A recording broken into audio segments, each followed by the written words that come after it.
se vuelva, cuando queda el Dios del cielo, que la tortilla se mueva, que la tortilla se mueva, que los pobres coman. Muy buenos días, bienvenidos y bienvenidas a otra emisión de Sin Corbata por Canal 2 de Aire Norte Visión.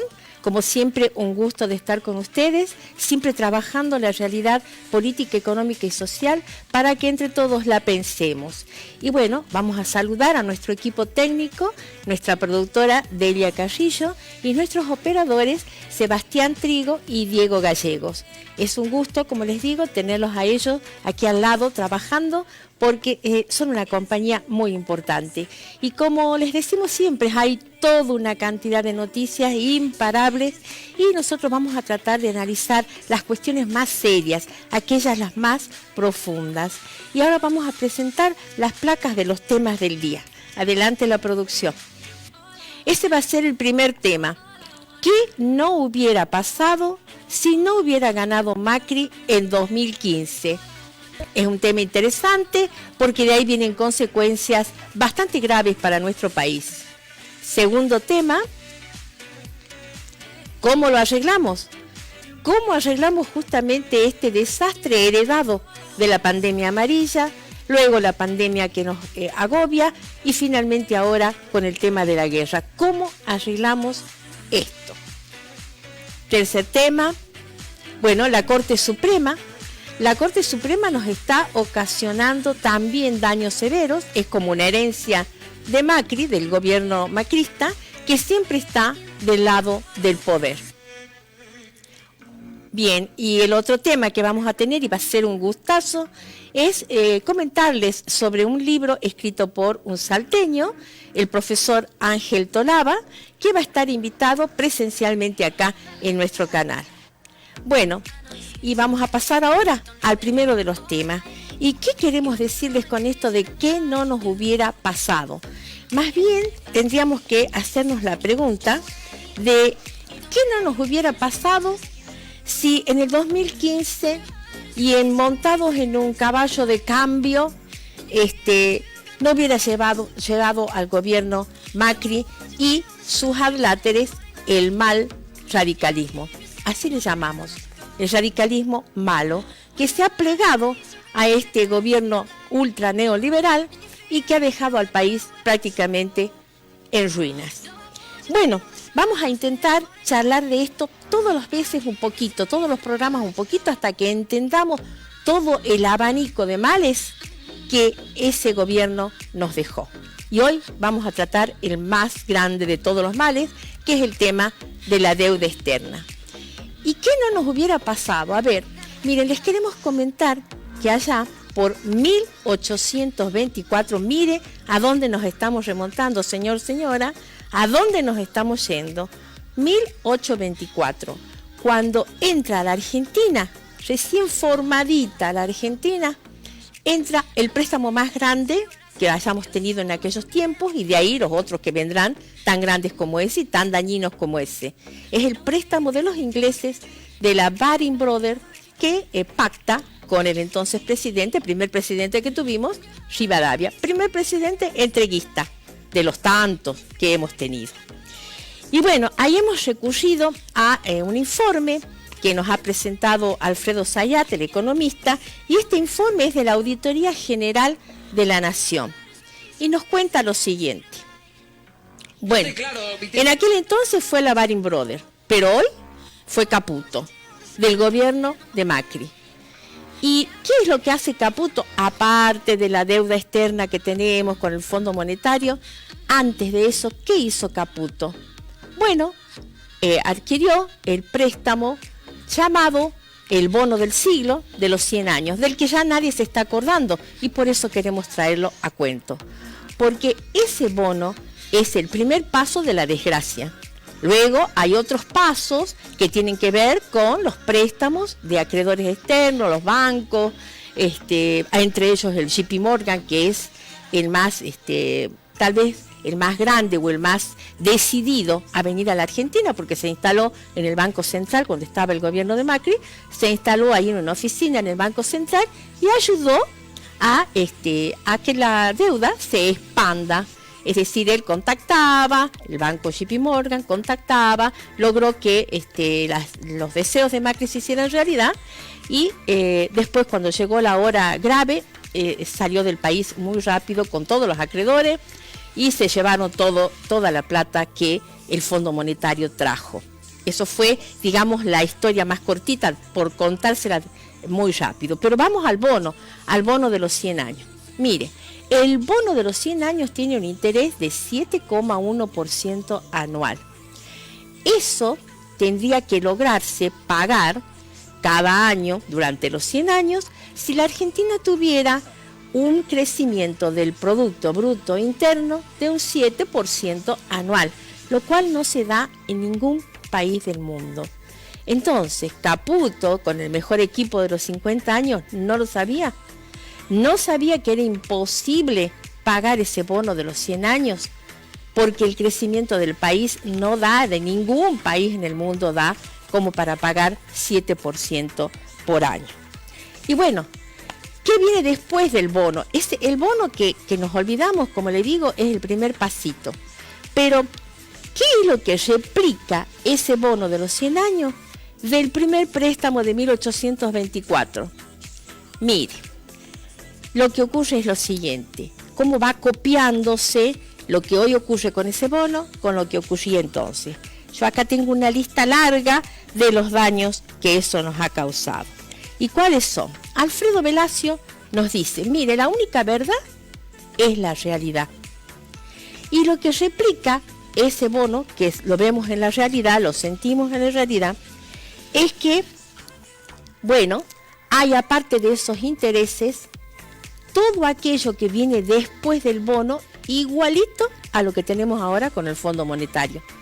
Las mismas consecuencias para el bono y de toda la deuda, y sobre todo las malas consecuencias del convenio con el Fondo Monetario, que se adquiere para poder pagar a los acreedores que estuvieron primero tomando la deuda. Así que esas son las etapas. Pero cuando llegamos a la última, que es cuando viene el Fondo Monetario, ahí vienen las peores de las consecuencias, porque ahí hay una subordinación al Fondo Monetario.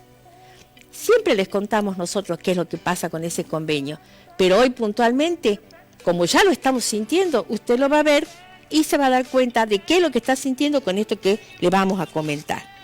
¿Qué es lo que quiere el Fondo Monetario? Que se cumplan en Argentina y que venga una comisión que revise las cuestiones, que se cumpla con las metas fiscales, las metas de reserva y las metas monetarias. Y usted me dirá, ¿pero qué cosa es eso que me está diciendo usted? Bueno, las metas fiscales es que se reduzca el famoso déficit primario, que como usted sabe es la diferencia entre lo que recauda el Estado y los gastos. Reduciendo ese déficit que quieren que llegue hasta el 2,5 del Producto Bruto Interno, reduciendo ese déficit, ¿cómo lo van a reducir? Lo van a reducir porque el gasto en las políticas públicas para la ciudadanía se tienen que achicar. Ahí tenemos el primer problema. Las reservas hay que tenerlas a como dé lugar. Y la otra meta a cumplir, la monetaria, es que, bueno, no haya más emisión. Si no hay emisión monetaria, tampoco podemos atender el gasto público, que es el gasto necesario para sobrevivir, en este caso, en una situación grave de pobreza que tenemos. Ahí van, ahí se focalizan, digamos. ¿Y cuáles son entonces puntualmente los males? Mire, vamos a tener aumento en la tarifa, ya lo estamos teniendo, y ayer andaba por ahí en un noticiero diciendo que en Salta era una de las primeras que iba a cementar, como si fuera el gran logro, ¿no? Realmente es triste el logro, porque bueno, se segmentará, pero resulta que cuando quiten el subsidio a los sectores más ricos de la población, también viene un aumento. O sea, quitamos el subsidio, pero viene un aumento para todos. ¿Cuál es la gracia entonces? Yo no la veo la gracia, ¿no? Bueno, ese es en cuanto a las tarifas, que lo vamos a sentir todos nosotros. Luego, el Banco Central ya no va a asistir al Tesoro, tiene que bajar esa asistencia en un 1% del Producto Bruto. Cuando usted dice 1% no es nada, 1% es muchísima plata. Muchísima plata. Y tiene que bajar el Banco Central la asistencia que antes brindaba al Tesoro, y el Tesoro podía, por ejemplo, solucionar el problema del COVID. Y ahí viene otra cuestión. Van a revisar cómo se gastó en el tiempo de la pandemia. Van a decir, a ver, ¿está bien que hayan gastado tal o no, o tal o cual cifra en la pandemia? Nos van a revisar a nosotros qué hicimos de gasto en la pandemia y por qué atendimos de esta manera a los sectores vulnerables, que se acuerdan ustedes que ahí aparece el primer IFE y todo lo que fue necesario para parar la mayor desgracia que podría haber ocurrido. Luego tenemos que juntar reserva por 5.800 millones de dólares. Ahora bien, en medio de esta crisis económica nos piden que las jubilaciones no sean lo que son. La reforma previsional, ¿qué haría con los jubilados? ¿Las aumentaría? Bueno, está lógico y está visto que o las van a dejar quietas o no las van a aumentar más. Pero además, ¿qué es lo que se pide? Que se aumente el tiempo laboral. O sea, una jubilada o un jubilado va a intentar, dado que las jubilaciones son magras, trabajar un poco más y entonces sí, se permite o se alienta que el tiempo laboral en la gente sea más largo. O sea, los más grandes, las personas mayores, que trabajen, no más. Prolongar la edad laboral. Luego tenemos el tema del gas. Conjunto con las tarifas de electricidad, tenemos el tema de gas. Y usted sabe que el gas también se va a encarecer, que además nosotros importamos gas. Y el 18% de esas importaciones vienen en barcos, lo cual también es muy caro. Entonces eso también tiene que enfrentar ahora el gobierno nacional, porque el Fondo Monetario quiere que, bueno, se cobre por el gas más de lo que ya pagamos, se pague de luz más de lo que ya pagamos, y nosotros tenemos vaca muerta. Entonces usted me dirá, bueno, pero ahí está vaca muerta. Sí, está vaca muerta, que puede producir más de 1 millón y pico de metros cúbicos por día. Pero resulta que las plantas para producir, para licuar el gas, para transportar el gas, estas plantas nos costarían 5.000 millones de dólares. Y usted sabe que 5.000 millones de dólares es más o menos lo que quiere que se vaya juntando ahora el Fondo Monetario Internacional. ¿Qué hacemos? ¿Pagamos al fondo o pagamos el gas? Tenemos el gasoducto que se está haciendo. Bueno, esperemos que sea promisorio, pero evidentemente no estamos en condiciones de abastecernos. Todas estas consecuencias nos hacen pensar, y le vamos a pedir a la productora, si tenemos algún videíto acerca del enojo del presidente Alberto Fernández, ya lo vamos a pasar cuando nos lo pongan, pero esto nos hace pensar en las internas dentro del Fondo Monetario. ¿Y cuándo comienza este asunto de las internas? Cuando Máximo Kirchner deja diputación, ¿verdad? Me dicen que bueno, que no tenemos por ahora ese video, pero yo les recuerdo que hace unos días se enojó el presidente y dijo al que no le guste el gobierno que se vaya. Ahora, la interna, unos dicen no, que son cuestiones personales, que son... Ahí tenemos en pantalla, ¿ve? Donde dice el mensaje de Alberto Fernández y Mansur al gabinete. Hay que salir a defender al gobierno y al que no le gusta, que se vaya. Bueno, bastante rígido, ¿no? El presidente en esa expresión, defendiendo su gobierno, pero vamos al punto clave. ¿Cuáles son las razones de las internas en el frente de todo? Los personalismos, algún periodista en algún momento cuando renuncia a Máximo Kirchner dijo que la cuestión era un capricho. Bueno, yo creo, y en este programa creemos, que la razón está en el convenio con el Fondo Monetario Internacional. Esa es la cuestión. ¿Por qué no lo dicen? ¿Por qué no sale a flote? Que realmente esa es la cuestión. Porque un gobierno nacional y popular, digamos que lo dice el kirchnerismo, no debiera haber firmado este convenio.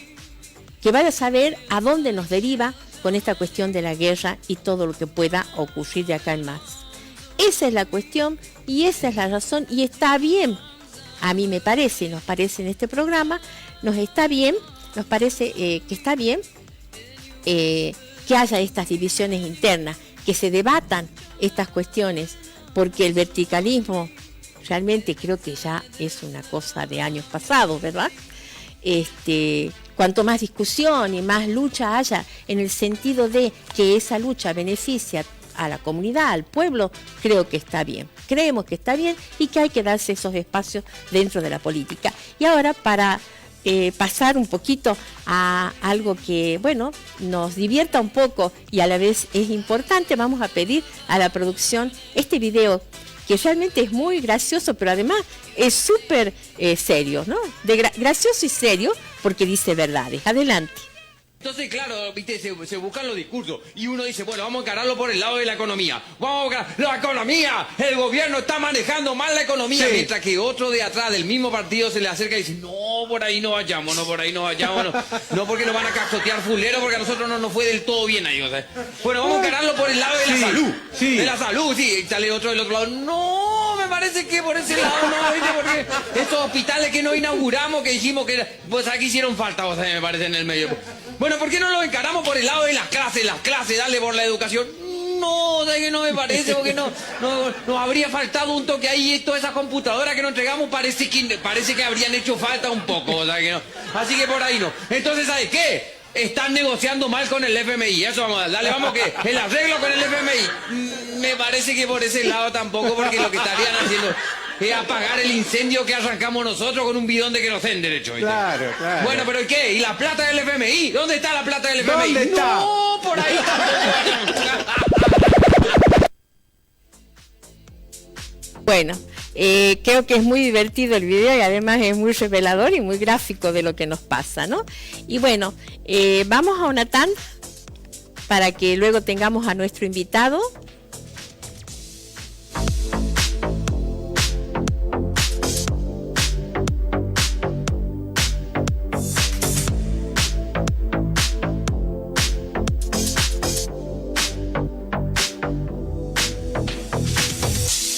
Tell me if you wanna, 'cause I got this feeling. I wanna hear you say it, 'cause I can't believe it. With every thought of you, it's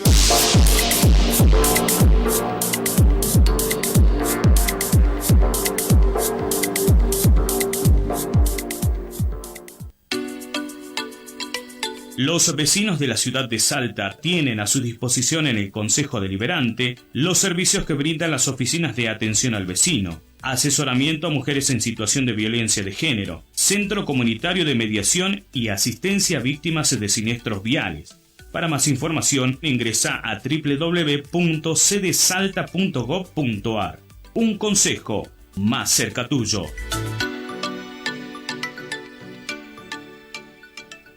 Dale. Vos decime, yo estoy bien, dale. Bueno, estamos ahí. ¿Qué tal? ¿Cómo andan? Acá estamos con Tonguete, con nuestra mascota, para contarles que este año estamos todos los viernes desde las 23, acá con la lengua suelta, para disfrutar de noches fantásticas.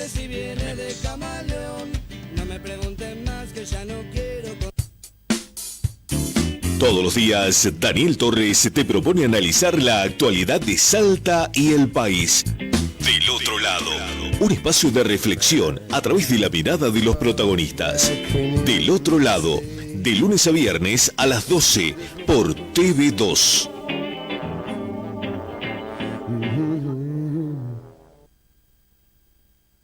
Hola, ¿cómo están? Soy Carolina Vargas. Quiero invitarlos a disfrutar del tiempo de Tierra Gaucha. A través de la pantalla de TV Canal 2 Salta nos encontramos de lunes a viernes, 4 de la tarde, aquí, la cita junto a ustedes. Somos juntos Tierra Gaucha.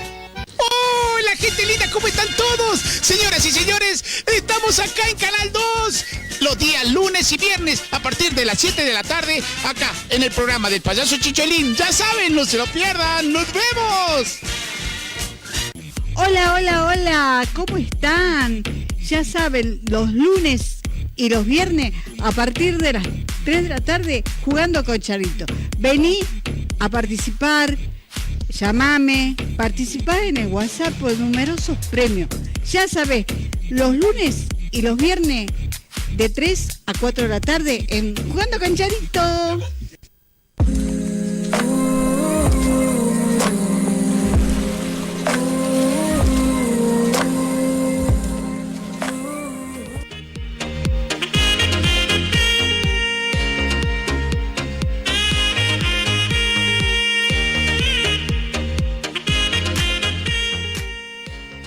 Bueno, continuamos y vamos a presentarles a ustedes un video hecho por noteras y promotoras de la unidad Peronismo 26 de Julio.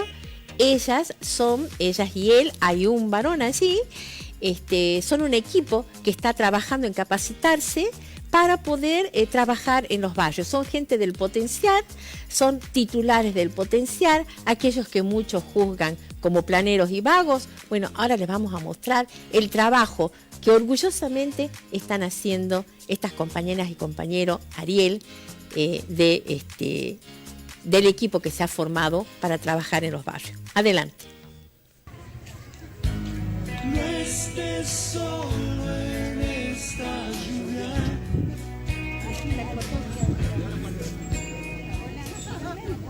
Victoria, ¿qué te pareció este trabajo que están realizando las chicas acá, promotoras y noteras? Bueno, buenas tardes. Bueno, la verdad que bien atenta y bueno, es la primera vez que me vamos a inscribir en esto y bueno, gracias a la chica que me atendió, bueno, la está pasando preguntas y bueno, todo bien, así que bueno, a esperar ahora a ver qué se nos da.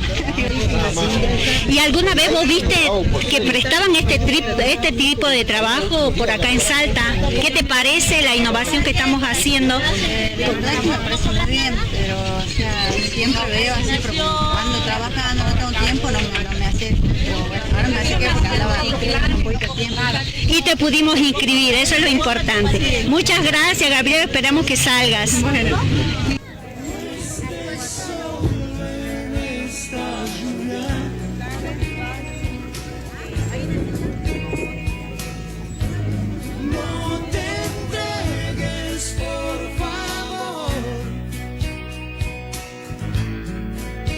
Si debes ser fuerte en estos tiempos para resistir la decepción y quedar abierto mente y alma, yo estoy con vos.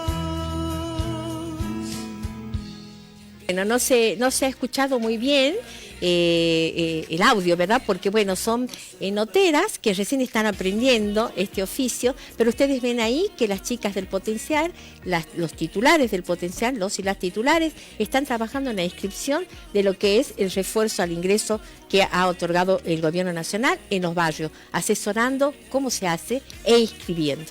Bueno, muchas gracias a ellas y ahora pasamos a presentar a un invitado que alguna vez ya estuvo con nosotros, Ángel Tolaba, el profesor, que yo voy a presentarle un poco quién es y lo tengo acá anotado. Es profesor de filosofía en la UNSA, es especialista en derechos humanos, está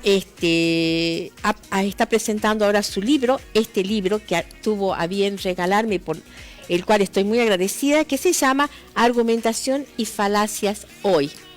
Es docente de argumentación justamente y discurso político en el profesorado de Ciencias Políticas en el Instituto Superior Manuel Belgrano.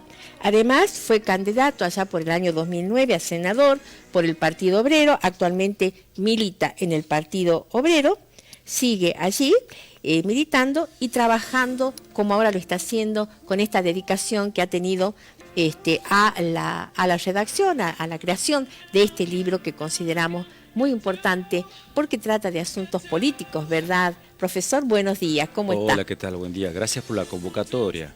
Quiero plegarme también este reconocimiento, ¿no? Porque yo como docente sabemos el esfuerzo que hacen las compañeras del Potenciar Trabajo, porque las tenemos ahí cubriendo precisamente trabajos administrativos, trabajo de maestranza, sí, por la falta de designación de parte del gobierno provincial. Así es. Así que nuestro reconocimiento porque seguramente es un trabajo súper necesario, sí, y además no va a haber un reconocimiento hasta que no haya una lucha de la antigüedad, porque ya nos ha pasado con planes anteriores, claro, que personal ingresa a trabajar a las distintas reparticiones del Estado. Claro, y ahí queda, hasta que... Así es. Es decir, nunca una pasan situación injusta, a plata, totalmente, ¿no? Así es. Bien, y bueno, nos comentás ahora este maravilloso libro que me acabas de regalar, por favor.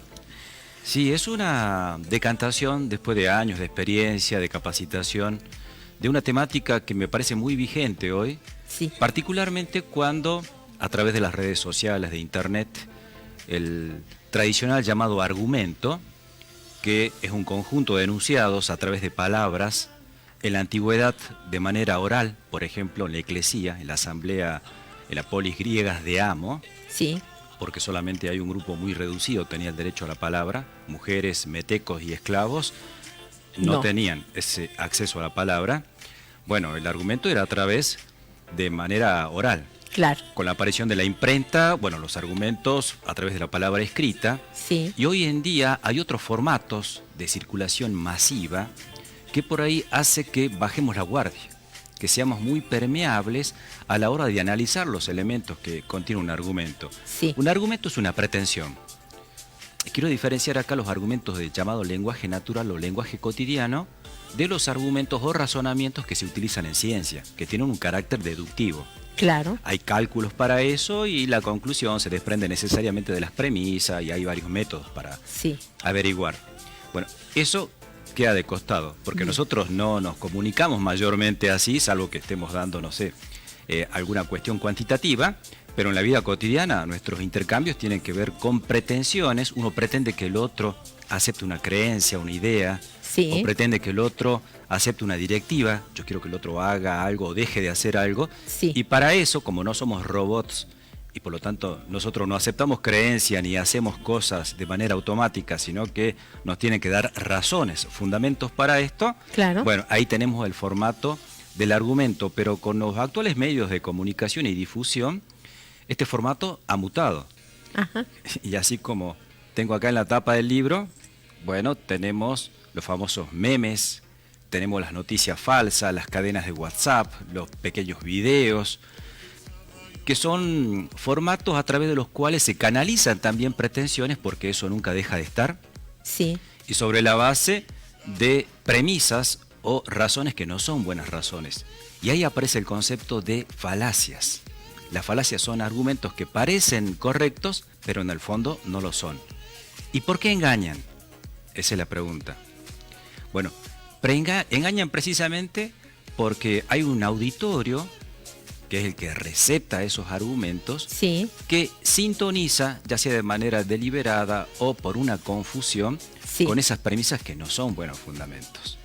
Entonces, en este librito yo lo he descompuesto en dos partes. Hay una primera parte teórica en la que cuestiono al iniciador de la teoría de la argumentación en lenguaje natural y de la persuasión, que es Aristóteles. Aristóteles también es el iniciador del primer catálogo de falacias, porque por ahí se puede llegar a pensar que las formas de engaño son infinitas, y no es así. Hay desde la antigüedad un catálogo de 13 falacias no formales, siempre hablamos del lenguaje natural, ¿no? Sí. Los modernos incorporaron falacias que Aristóteles había dejado de lado por una percepción clasista que tenía acerca de la sociedad y de los interlocutores. Claro. Bentham, Locke, por ejemplo, incorporaron la famosa falacia ad hominem, que uno hoy la conocemos, pero en la antigüedad Aristóteles no la tenía como falacia.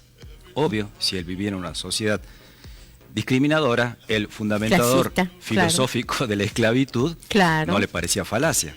La falacia de apelación a la autoridad, la falacia de apelación al pueblo, en fin, falacias modernas que se incorporaron y extendieron ese grupo original de 13 falacias a 15 o 16. El número puede variar porque algunos autores sintetizan 2 en una, pero es un número finito, a eso voy.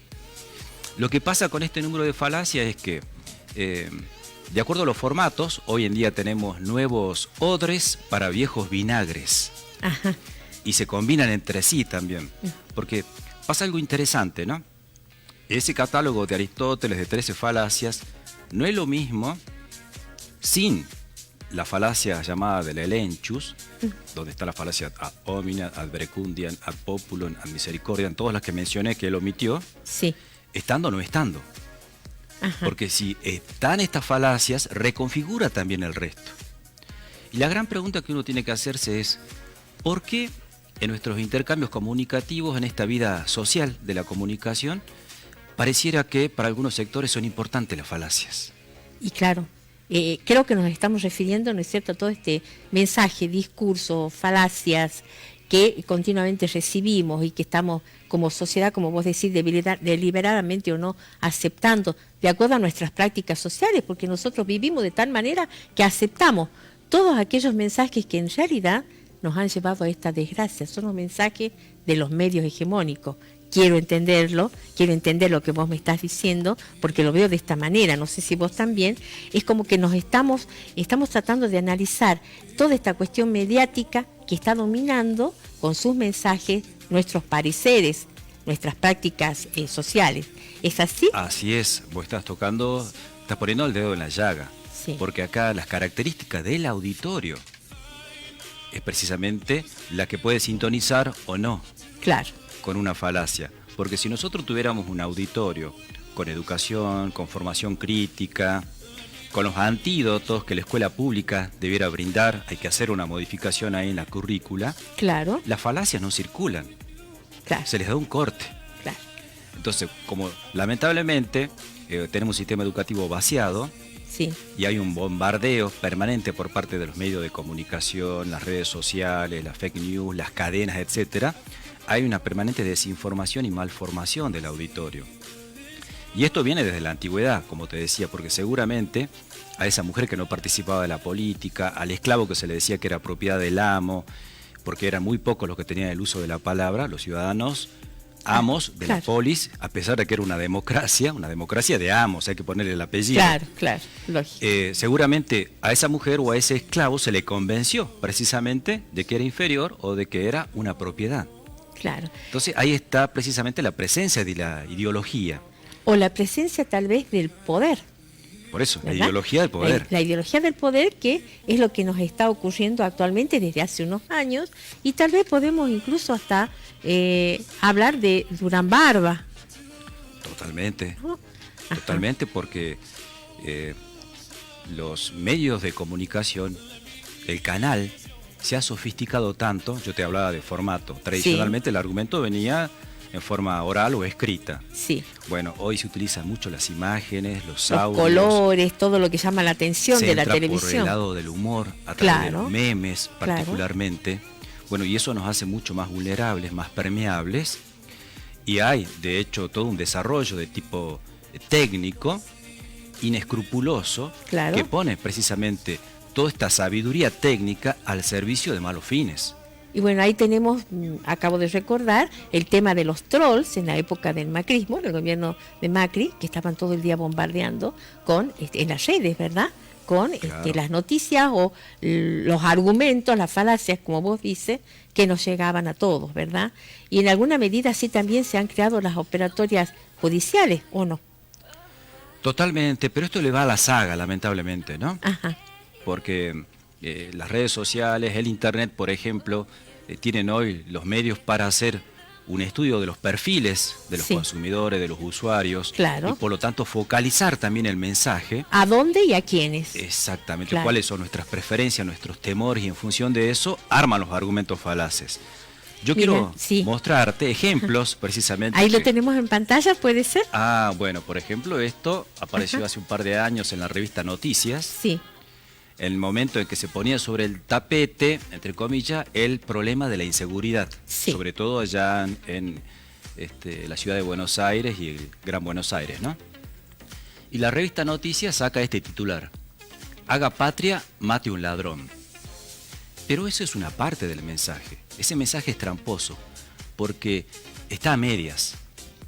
La segunda parte de ese mensaje está debajo, en letra muy pequeña, entre corchetes, y dice lo siguiente: es el pensamiento de una preocupante mayoría de los argentinos. O sea que el mensaje, para ser leal, honesto, debió estar ahí de manera completa. Claro. Y sin embargo, lo que se hace acá es simplemente enfatizar una parte de ese mensaje. Porque lo otro también es importante para que el ciudadano, para que el lector lo tenga en cuenta. Lo que tenemos acá es una típica falacia del énfasis. Es decir, se utiliza una premisa, en este caso es larga, solo que una parte no se ve. Claro. Ahí en letra muy pequeña, deliberadamente lo ponen así. Sí. Y se enfatiza la otra mitad de la premisa. De tal manera de inducir al transuente que pasa por el kiosco de revista, a quien navega en internet y ve la tapa de la revista, a que, bueno, un medio gráfico, un semanario autorizado, lance este tipo de mensaje: haga patria, mate un ladrón, que por otro lado debió estar entre comillas.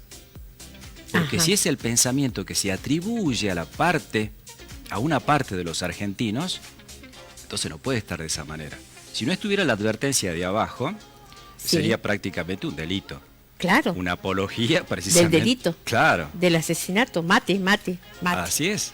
Bien, y lo que dice abajo, ¿me lo recuerdas? Porque no puedo leerlo. Sí, yo también acá lo veo, ¿no? Pero lo recuerdo.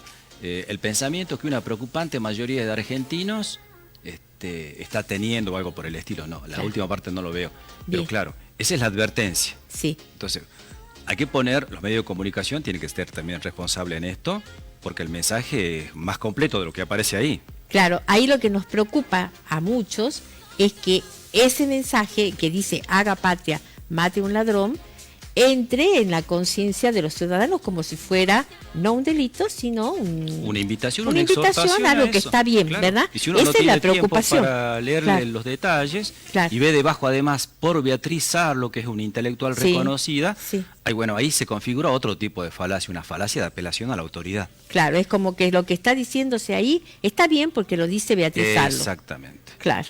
Entiendo. O sea que realmente tienen toda una estrategia quienes hacen estas cosas, ¿verdad? Bueno, marketing. Marketing, claro. Décadas y décadas de desarrollo, de mensaje subliminal. Entonces, bueno, se necesita más que nunca, yo como docente digo, ¿no? Incorporar estos temas en la currícula. Pero claro, sí. Es una manera de defendernos realmente, ¿no? Así como consumidores. Estamos consumiendo estas falacias, estos mensajes. El derecho a la información. Claro, bien. Y creo que hay otro un ejemplo de meme. A ver, un ejemplo de meme que nos ha traído el profesor. Bueno, estos suelen ser mucho más vistosos. Sí. Dame 3 minutos que vuelve a haber solo 2 géneros. Ajá. Bueno, el mensaje es brutal. Discriminador y brutal. Totalmente. Sí.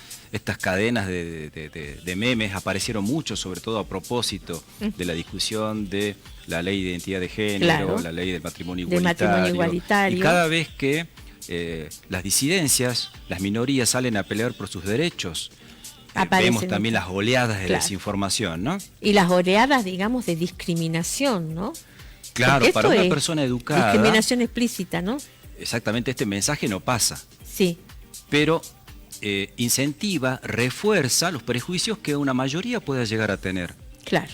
Entonces, por eso la importancia. Acá la conclusión es, debe haber solo 2 géneros. Sí. Bien, ¿cuál es la razón que se da para apoyar esa conclusión? ¿Cuál es la premisa? Bueno, la pura fuerza. Claro. Porque sabemos lo que representa Videla y esa celeridad, dame solo 3 minutos. Claro, el autoritarismo. Ya sabíamos lo que hacíamos en 3 minutos. En 3 minutos en la época de la dictadura. Exactamente. Muerte. Entonces es el auditorio, claro, las desapariciones. Claro. Es el auditorio lo que nos preocupa a nosotros educar, al soberano. Pero claro, es decir, la forma de contrarrestar o de, digamos, de dar la batalla contra esta invasión que tenemos en los medios, de estas falacias que vos dices, de estos mensajes que tienen una clara intención, ¿no? Por ejemplo, con respecto a la discriminación, una intención política, una intención ideológica. Quizás la única manera es, como vos dices, educándonos. Educando a la ciudadanía en este aspecto, ¿no? Y a nuestros gobernantes. Claro. Porque nosotros vivimos en una sociedad desigual, dividida en clases, con discriminación, ya sea de tipo económica, racial, discriminación social, de género, etcétera. Sí. Entonces van a estar a la orden del día estos tipos de malos argumentos. Yo quiero citarte porque también, por supuesto, nuestros gobernantes y políticos son prolíficos productores de falacias. Sí. A ver. Recordarás vos el famoso tema de la premisa de las pautas culturales, que acá en Salta ha dado lugar a que se las use y abuse, ¿no? Sí. Esto pasó durante la gobernación del ex gobernador Urtubey. Ajá. Cuando, y lamentablemente esto es cíclico, se producen muertes de originarios en el norte de la provincia. Se producen todos los días. Y todos los gobiernos, más allá de los nombres, porque parece que es el lugar, tiene que ver más bien con una estructura social, una relación social. Bueno, ¿qué salen a decir? En esa oportunidad, esto fue en el año 2011, los periodistas le cuestionaron, bueno, de qué pasa con el personal sanitario, con la capacitación, porque hay que llegar de alguna manera a estas personas porque no hablan la misma lengua, tienen otras costumbres, tienen recelos justificados hacia los criollos y hacia los gobernantes sobre todo. Claro. Bueno, y la respuesta fue ahí la siguiente. Mire, no pueden responsabilizar a este gobierno por esta situación. Los aborígenes no van al hospital por razones culturales. Entonces, acá lo que se ofrece como conclusión es que no carguemos las tintas contra ellos, porque acá la razón es que los originarios tienen pautas culturales que son negativas. En todo caso, las culpables son las pautas culturales. Bueno, esto es una falacia ad hominem, porque se trata de descalificar, de desprestigiar las características de las pautas culturales de nuestros originarios como las responsables. Es como si el gobierno dijera, bueno, miren, hacemos nosotros todo lo posible, llegamos a ellos con los medicamentos, la atención, pero ellos no los aceptan. Muy similar por la época. La culpa es de ellos. Bueno, hay otro. En alguna medida, ¿no? El ex juez ya fallecido, Norberto Ollarvide. Había una serie de denuncias contra directivos de empresas textiles en la ciudad de Buenos Aires, sobre todo en la zona de Once. Sí. Porque por la trata de el personas. Trabajo esclavo. Claro, Trabajo esclavo. Con los compatriotas bolivianos. Sí. Bien, estaban imputados estos directivos y el juez Ollarvide saca una resolución exonerándolos de las responsabilidades con el siguiente argumento. No se puede enjuiciar a estos directivos, ya que lo considerado explotación laboral es una pauta del pueblo boliviano, porque es típica del altiplano. Qué bárbaro, increíble, increíble. Otro uso de las pautas culturales acá. Uno puede hacer una buena caricatura de estos argumentos, que no es desvirtuarlo, sino simplemente presentarlo de manera más pedagógica para mostrar la brutalidad del mismo, ¿no? Claro. Lo que faltaba es que los directivos dijeran, mire, nosotros le quisimos poner las 8 horas de trabajo. Quisimos pagarle mejor. Claro, darle un refectorio descanso, para que puedan almorzar, etcétera. No encadenarlos, pero ellos piden trabajar de esa manera. No, es una cosa realmente, el mundo del revés. Inadmisible, claro. Bueno, entonces nosotros necesitamos de todos estos instrumentos para poder desmontar estos argumentos falaces que circulan de todo tipo y color, porque hay una solidaridad entre ellos. Esta es otra de las tesis de este libro. Sí. Porque alguien podría creer que, bueno, los 16 tipos de falacias ya ampliado con las que excluyó Aristóteles, y hay muchos lógicos y teóricos de la argumentación que tampoco observan esto, ¿no? Sí. Y me parece esto también un aporte, porque acá la lucha entre clases sociales, la discriminación, la política está vinculada íntimamente a la argumentación. Claro. La teoría de la argumentación debe ser la continuidad de la teoría política.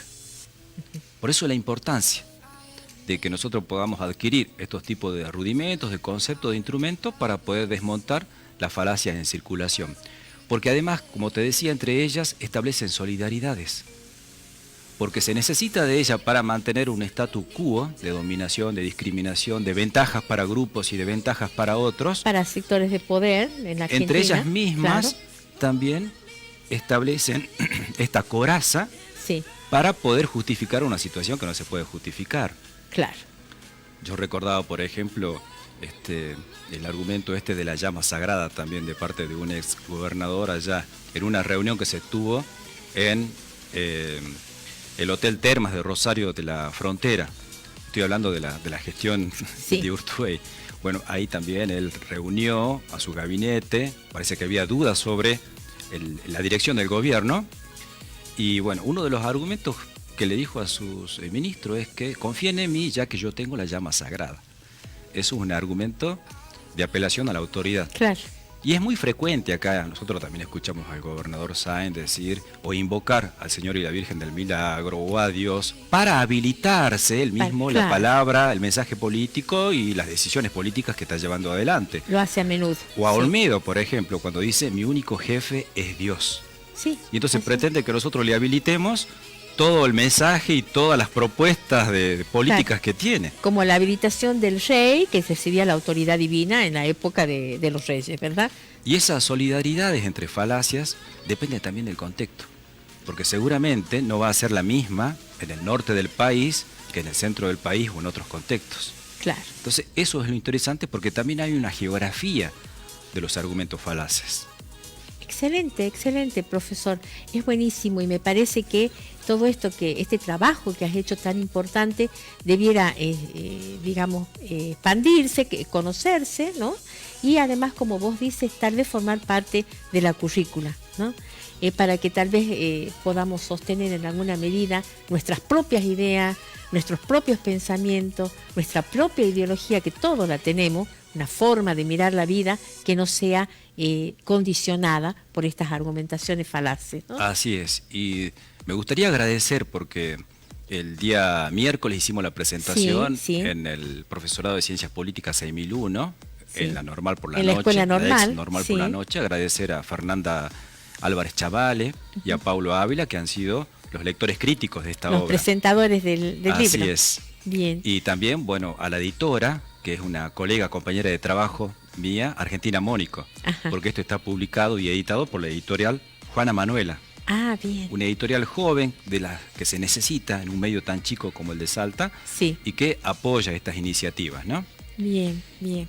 Y en líneas generales, bueno, es una invitación a los televidentes a acceder al libro, que está en la mayoría de las librerías, porque no podemos nosotros permitir que la posverdad, y más preocupante aún, la pospolítica, tenga la última palabra. Así es. Bueno, muy agradecidos con el profesor. Realmente te agradezco también el regalo, porque yo digo, bueno, tengo que ir a buscar este libro urgente y me lo acabas de regalar. Así que te agradezco un montón. Y bueno, vamos a ir un momentito a una tanda y luego continuamos con el último bloque del programa. Muchas gracias.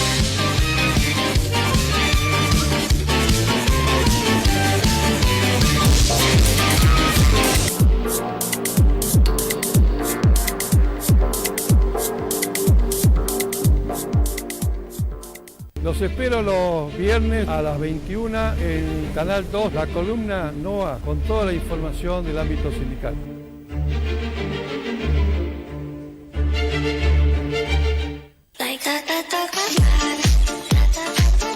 Te esperamos para acompañarnos con toda la actualidad de Salta y del mundo, con objetividad y sin filtro, temas de tu interés. Te esperamos todos los viernes con temas de tu interés. Moda, salud, belleza, economía, noticias de último momento, debates y entrevistas. No te pierdas los viernes a las 22 por Canal 2.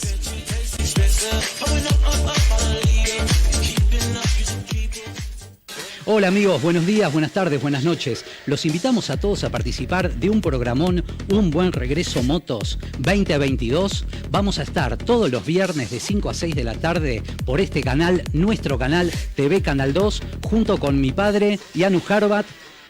Cristian Leonardo Harbat. Cristian Harbat y nuestro amigo Alejandro, que en cualquier momento va a llegar. Los esperamos a todos, no te lo podés perder. Un buen regreso para todos. Gracias totales. La actualidad contada por sus protagonistas. Los temas de interés vuelven a la pantalla de TV Canal 2. Desde el viernes 18 de marzo, de 18 a 19 horas, El Organigrama y Salud TV arrancan su segunda temporada. Los esperamos.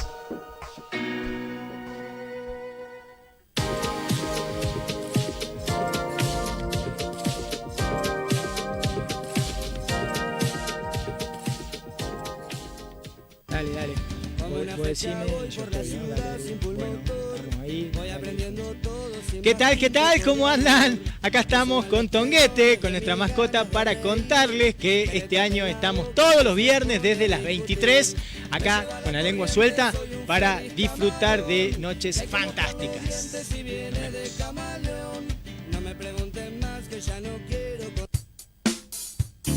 Todos los días, Daniel Torres te propone analizar la actualidad de Salta y el país. Del otro lado, un espacio de reflexión a través de la mirada de los protagonistas. Del otro lado, de lunes a viernes a las 12 por TV2.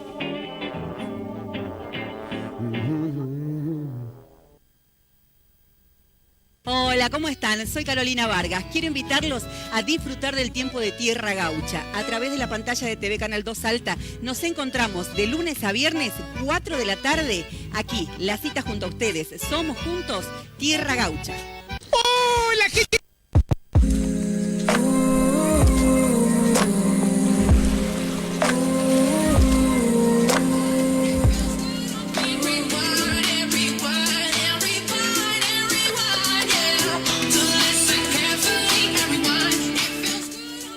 Bueno, en los últimos minutos que nos quedan del programa queremos tratar el tema que pusimos en placa y cómo arreglamos esto. Bueno, quiero comentarles al respecto, a ver cómo tratan de arreglarlo distintas personalidades de la política argentina. Y aquí tenemos que hablar de Salta y en este caso del Ministerio de la Producción que encabeza Martín de los Ríos. ¿Por qué les traigo a colación esto? Porque en los últimos días, en las últimas semanas, sabemos, en el último mes incluso, que una de las medidas del gobierno nacional por el tema precios consiste en aumentar las retenciones y también, en alguna medida, en lograr parar el avance de los precios. Y bueno, la cuestión es cómo se encara acá en Salta. ¿Qué se está pensando acá en Salta? Y justamente Martín de los Ríos, en una nota de Martín Van Dam, allí nos comenta el periodista que Martín de los Ríos dice que es asfixiante que haya mayores impuestos para con los productores y exportadores. Nosotros nos imaginamos que si así fuera, realmente no podrían trabajar, no podrían exportar, no podrían vender y no podrían ganar lo que ganan. Y también es interesante saber que el señor Martín de los Ríos dice que con más impuestos se atasca la producción industrial.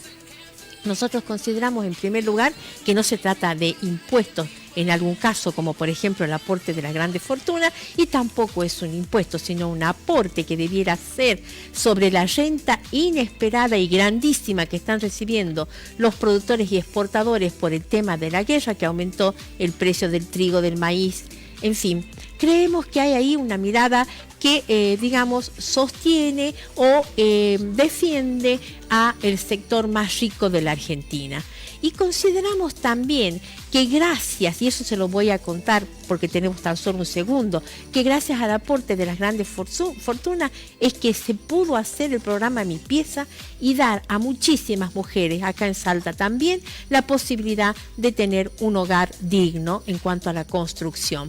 Y también fue con aquel aporte a las grandes fortunas que también se pudo trabajar en el tema, por ejemplo, ya les voy a decir que lo tengo acá anotado para no equivocarme, que fue el trabajo que se está haciendo para la integración socio-urbana para 240.000 familias que vieron urbanizar sus barrios. Como no nos queda más tiempo, vamos a dejar el tema para el próximo programa. Espero que haya sido muy ilustrativo todo lo que hemos hablado con el profesor Tolaba y va a quedar a continuación, quedan ustedes con la mesa chica que enseguida comienza. Les agradecemos, hasta el próximo viernes.